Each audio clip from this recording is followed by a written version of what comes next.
The issue of Mali is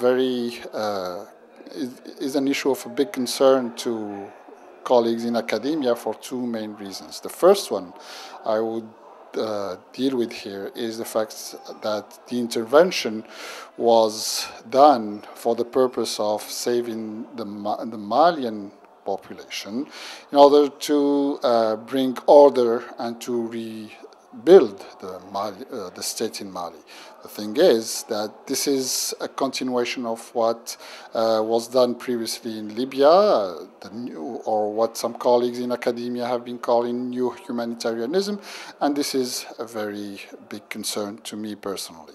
Why is it a concern? It's a concern because if we talk about humanitarian reasons, there were other places around the world in which that would have deserved a humanitarian intervention, and where these humanitarian reasons were not even mentioned.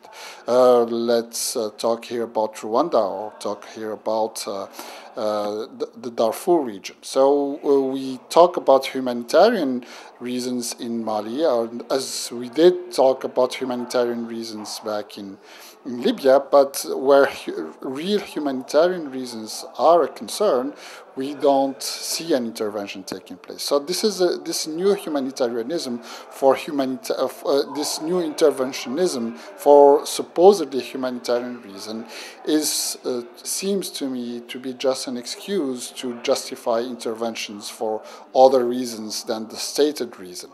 So this is one reason of my concern, this new kind of interventionism that has been practiced mainly in Africa, but in other places also, but mainly in Africa, in order to justify what some colleagues have been calling the new version of the French 19th century mission civilisatrice. The second issue that is of concern to me is what to do from now on. We have an intervention that has established supposedly peace, and now we need to keep peace. But what are we going to do? The basic assumption of all UN-based peace operations has been the dichotomy establishing democracy and establishing a market economy. These two assumptions have led us to major failures, and I would mention here Mozambique, I would mention here Liberia, I would mention here Sierra Leone, and especially the case of the Democratic Republic of Congo, where we have a standing UN peace operation. We've had it for over 15 years now, and we don't see the positive result of that peace operation. So the Democratic Republic of Congo holds from time to time elections, but for what?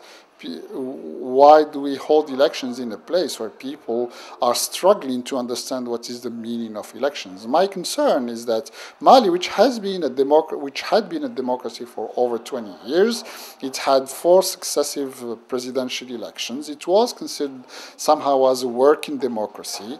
Now France intervened in order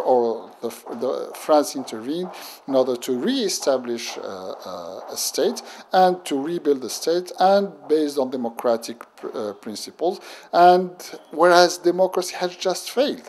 The democratic model that had been established in Mali has just failed. This is why precisely there was a coup d'etat. This is why precisely we have this failing state in Mali. So my concern is that there is no exit strategy. We will have a UN peacekeeping operation in Mali that will remain in Mali for a couple of decades without an exit strategy and without even building the basic elements for a sustainable peace and a sustainable state in Mali.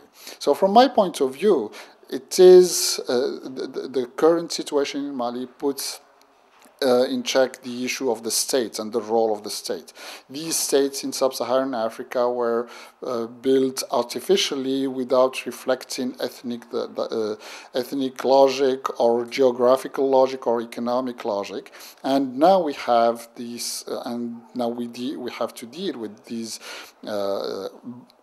completely artificial borders that do only reflect the interests of the former colonial power. And the first thing that the African states did as soon as they got independence was to defend the principle of the borders inherited from colonialism.